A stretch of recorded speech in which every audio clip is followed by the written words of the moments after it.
Paul. Yes, this is the gallery. This is where people like the directors sit and shout at us and tell us what to do down in the studio floor. And with me is Robin Lobb, who does the video effects for this new series, The Box of Delights. And in fact, Robin, you've brought your own Box of Delights with you. It's a sort of special effects, video effects type gubbins. I really don't understand it. But without getting into the technicalities, what's it going to do for us? Well, hopefully today we are going to take Marion and fly her from the top of the building down to land in front of the building. So how do we do that? Simple. Well, what we've got is Marion down there on the floor against an overlay blue, and we take that blue away and turn it to grey, and then behind that we will put in a black where the blue is, right? So she's been standing against a blue background. We've now changed that to black. To a black background, right? So we've got rid of that. So now she's just a shape, cut out shape, which we can now manipulate using our little box of tricks, right here. And we can take her backwards and forwards, right there. We select that. And I can move her around, position her where I want to, at any size I want to, in the screen. But Marion isn't moving herself on No, the she floor. isn't moving, nor is the camera moving. We're using the box of tricks here, the digital box of tricks, to do all the movement. So, once we've done that, we take a shot of the outside of the building, for example, there, and we'll merrily put her on top of it. Wave her arms now. There you are. She's standing up there, right? Very effective. She can do an interview from up there, and then you want to bring her down, we'll bring her down. Oh, a bit of a bumpy landing. That was terrific. And with Box of Delights, this is the way we played a lot of the flying sequences with Devin, you know, being flown on a Kirby wire in the studio. And because you couldn't get him, you know, you haven't got big enough space in the studio to get him small enough, we record all the bits you've seen there. And then in post-production, in our video effects workshop, we move all those pictures around and fit them into the backgrounds which we shot on location. Post-production, of course, means after everything's been shot, you sort of use the sellotape and join it all together. That's right. Well, we'll meet Devin in a moment, but I'm curious, what's this big orange button here? Don't touch that. Oh, gosh, that was sore. These marble floors are really, really hurting me. Actually, we're cheating a bit, because this is yet another of Robin's special effects, because if I do that, the special effects should disappear, and you can see that we're against this famous blue background, and rather than a marble floor we're landing on, underneath this, mattresses. So now that we've given that away, Robin, let's go over and join a couple of people closely involved in the making of Box of Delights. Devin Stanfield is the hero, the lead player, well, one of the lead players in this new series, and Alan Seymour is the gentleman who adapted the story. Alan, for those of us who haven't read the book, can you tell me roughly what the whole series is about? Well, it's very simple.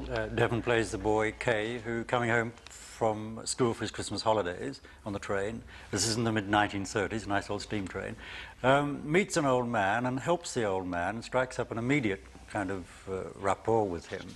So when it turns out that the old man is, in fact, magic and very ancient and being pursued by villains, it's this boy he turns to help him. And the help he wants is that the boy will take and care for the Box of Delights. And the rest of the series, the rest of the story, just follows the adventures as the boy dodges the villains who are in pursuit. I'd like to have a look at a page from your script, because you took this book and you adapted it, but you had to convince the director and the special effects people of the kind of thing you were looking at. Now, there we are there. We can see the directions that you've given for a scene that we're going to see in just a moment, and you describe this picture coming to life. And in the scene that we're going to see, which this script actually refers to, we're going to see that old man you spoke about with the character played by Devin and a picture coming to life. Well, it looked as if you were looking at a mountainside, but in effect, as we know now, you were looking at a blue background. It must be very difficult to act when you've got nothing there. Well, usually there's a monitor which I'll go and look at and study, so I know what's there of the background I'm going to put on. So I have a good idea of what's going on, and I can usually hear soundtrack previously of what's going to be put on there. But you must have to have an awful lot of patience, though. Yes, there is a lot of waiting around, sitting on blue floors, looking at blue walls. Had you actually read the book? Yes, when I heard I was going up for the audition, I read it. It's a very good book. See, today I would assume that youngsters are far more sophisticated and they look for Star Wars in all the books that they read and technology and computers, but there's none of that in this book, is there? Well, I think the background, the actual effects themselves are like Star Wars, really, the way they're put together. It has... I think magic is, in fact, in some ways more realistic than the lasers and the spaceships and so on. Now, the book, Alan, was written in 1935 by the poet laureate John Masefield. Why has it taken so long for it to come to the screen, do you think? It's been done on radio and was very popular when it was done. I think one of the reasons was that quite a few people wanted to do it, and there was a bit of a tussle went on for a few years to get the rights to do it.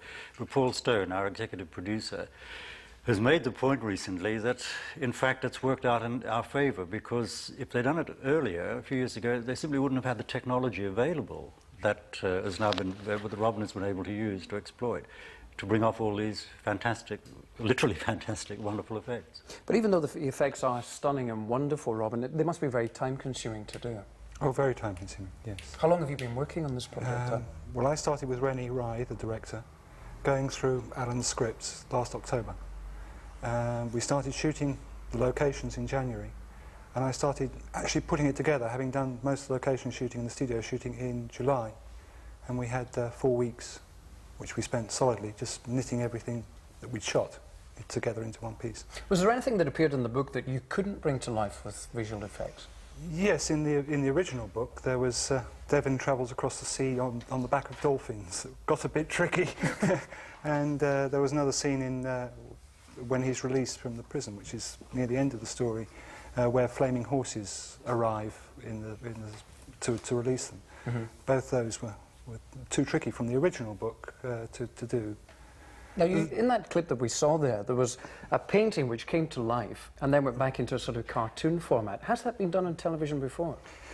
Well, to my knowledge, it hasn't been done in the BBC before. I think it might, commercials might have tried it, but this was the first time we linked video, because the whole of it was shot in video with animation and trying to get the video working with the animation.